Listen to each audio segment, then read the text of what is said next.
제17장.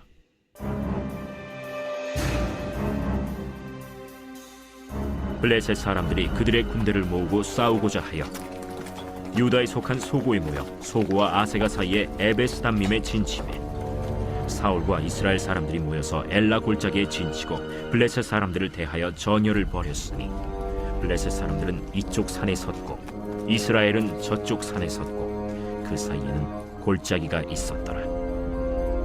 블레셋 사람들의 진영에서 싸움을 도두는 자가 왔는데 그의 이름은 골리앗이요 가드 사람이라.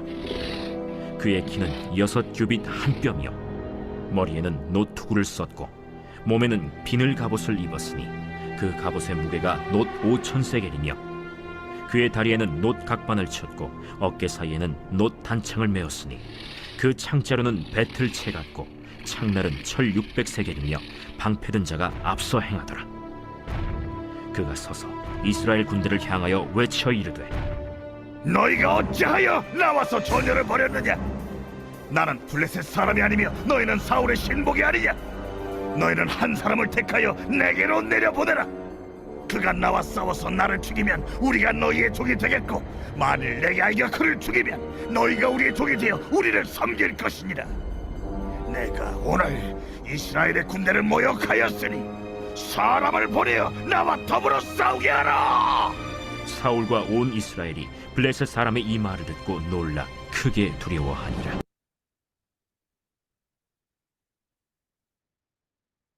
오늘 본문의 말씀은 블레셋과 이스라엘의 전쟁을 하는 이런 말씀입니다.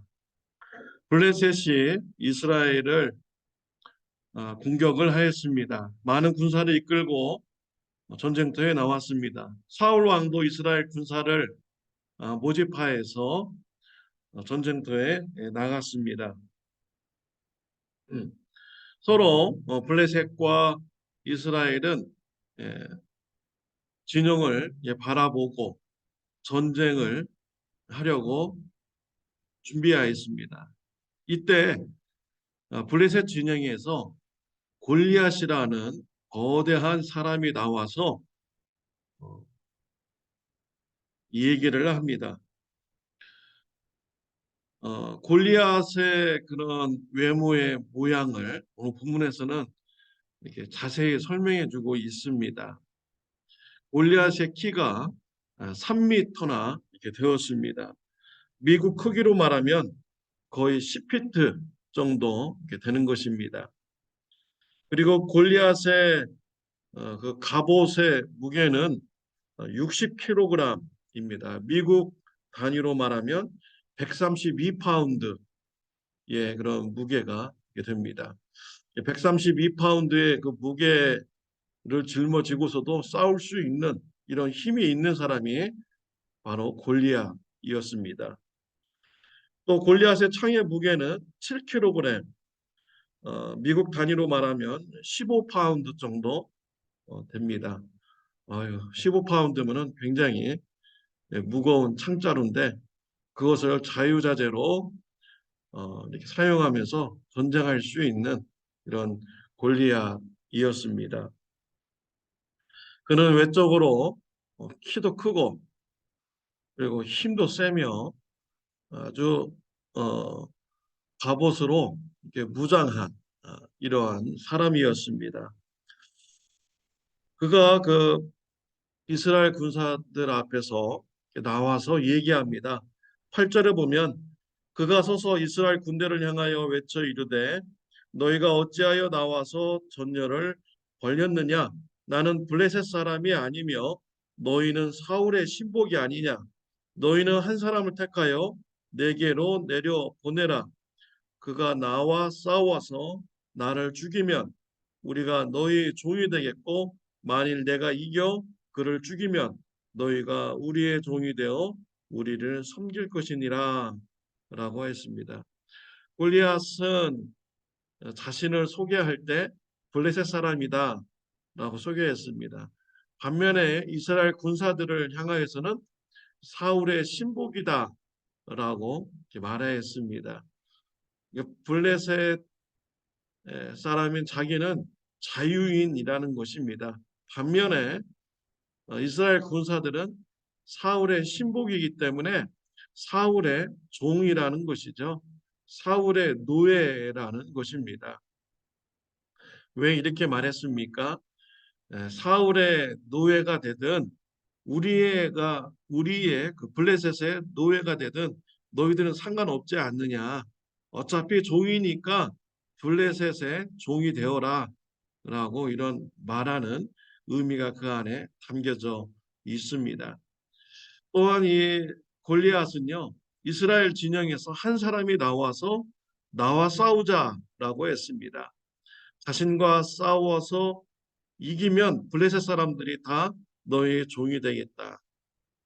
또 너희들이 싸워서 나한테 지면은 이스라엘 사람들은 블레셋의 종이 되어야 한다라고 이렇게 말을 했습니다. 이 말을 들은 이스라엘 사람들의 반응은 어땠습니까? 11절에 보면 사울과 온 이스라엘이 블레셋 사람의 이 말을 듣고 놀라 크게 두려워하니라 라고 했습니다. 이스라엘 사람들은 골리앗을 보고 또 그가 하는 말을 듣고 놀라서 크게 두려워했다 라고 했습니다. 원어적 의미로 이렇게 보니까요, 놀라서 넘어졌다라는 이런 의미가 있습니다. 골리앗의 그런 무서움, 외적인 그런 모습과 그게 하는 말을 들었을 때 다리에 힘이 풀리고 그냥 주저앉은 이러한 상태가 되었다라는 것이죠. 그런데 이러한 것이 한 번만 아니라 연속적으로 이루어졌다라고 하면서 진행형 연속법을 이렇게 사용하고 있습니다. 블레셋 사람들은 왜 바로 전쟁을 하지 않고 골리앗이라는 사람을 앞으로 내보내어서 1대1로 싸우게 했을까요?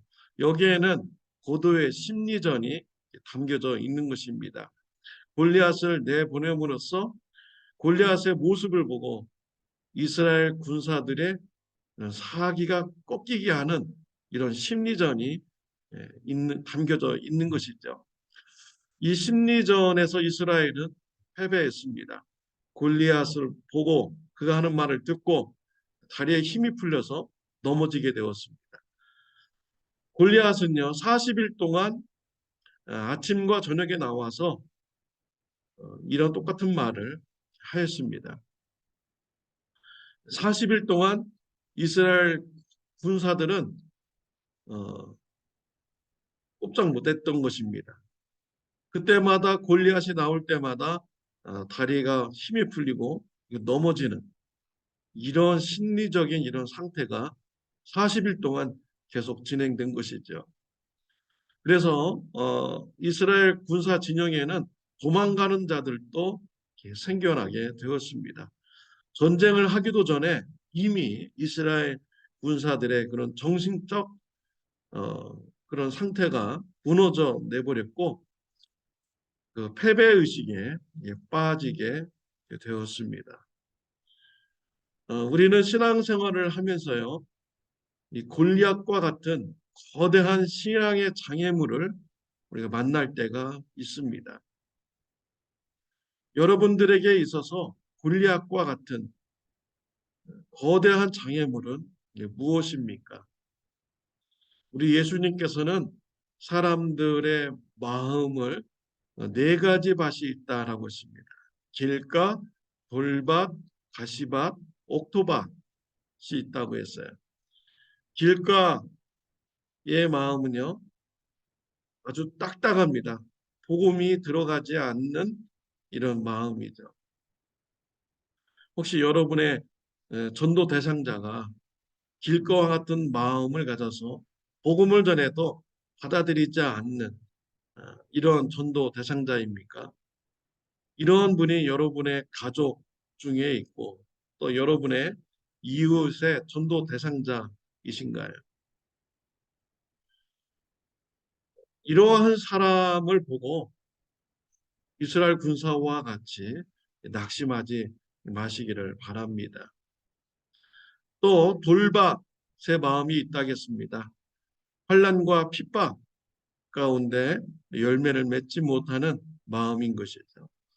여러분들이 신앙생활 하는데 신앙생활 못하도록 환난과 핍박을 주는 이런 환경에 있습니까? 여러분 두려워하지 마시기를 바랍니다. 가시밭의 마음이 있습니다. 세상 염려, 걱정거리, 그리고 세상의 즐거움 때문에 열매를 맺지 못하는 이런 마음이죠. 먹고 사는 것의 문제, 또한 세상 즐거움을 누리고자 하는 이런 유혹의 마음, 이것이 여러분의 그 신앙의 골리앗과 같은 거대한 이런 장애물입니까? 다윗은 골리앗을 볼 때 하나님을 의지하여서 나가서 싸웠습니다. 돌멩이 하나로 골리앗을 넘어뜨렸고 전쟁에서 승리했습니다. 돌멩이 하나가 위력을 발휘한 것이 아닙니다. 하나님께서 다윗과 돌멩이를 사용하여 주신 것이죠. 하나님의 능력이 다윗과 돌멩이에게 임하여 골리앗을 넘어뜨리게 한 것입니다. 저와 여러분의 앞에 있는 신앙의 장애물, 골리앗과 같이 거대할지라도요, 다윗과 같이 우리가 하나님을 의지하고 우리가 나간다면 하나님께서 역사하여 주실 줄 믿습니다. 하나님께서 은혜 베풀어 주실 줄 믿습니다. 길가와 같은 딱딱한 마음을 가진 불신자 가족, 불신자 이웃들 포기하지 않고 두려워하지 않고 계속해서 예수님의 복음을 전하면 하나님께서 함께하여 주시고 놀라운 은혜로 변화시켜 주실 줄 믿습니다. 환난과 핍박 가운데서도 믿음을 지켜 나간다면 하나님께서 그 믿음을 보시고 하나님의 영광을 돌리며 다른 사람들이 도전을 받고 하나님이 살아계심을 보게 되는 이러한 일에 귀하게 사용하여 주실 줄 믿습니다. 세상 염려 가운데, 어려움 가운데, 또 세상의 유혹 가운데서도 믿음을 지켜 나가는 이런 모습 가질 때요. 하나님을 의지하며 나갈 때 하나님께서 넉넉하게 세상의 유혹도 이기게 주시고 세상의 염려거리도 가벼운 문제가 될 수 있도록 하나님께서 역사하여 주실 줄 믿습니다. 또한 이러한 모습을 통하여서 하나님이 살아계심을 가족들과 이웃들에게 증거하는 이러한 일에 쓰임받을 줄 믿습니다. 골리앗과 같은 거대한 신앙의 장애물 두려워하지 말고요. 하나님을 의지하면서 믿음을 지켜나가고 예수님의 복음을 전하는 귀한 삶의 축복이 저와 여러분들에게 있으시기를 바랍니다. 기도드리겠습니다. 하나님 아버지 감사합니다. 우리 신앙의 삶 속에서도 거대한 골리앗과 같이 거대한 신앙의 장애물이 있을 때가 있습니다. 그때마다 하나님을 의지하며 나가게 해주시고 복음을 전하며 하나님의 말씀에 순종하는 자로 나갈 수 있도록 은혜 베풀어 주옵소서. 우리를 통하여서 하나님의 살아계심을 나타내는 일을 이루어 주시옵소서. 예수님의 이름으로 기도드렸습니다. 아멘. 좋은 하루 되시기를 바랍니다.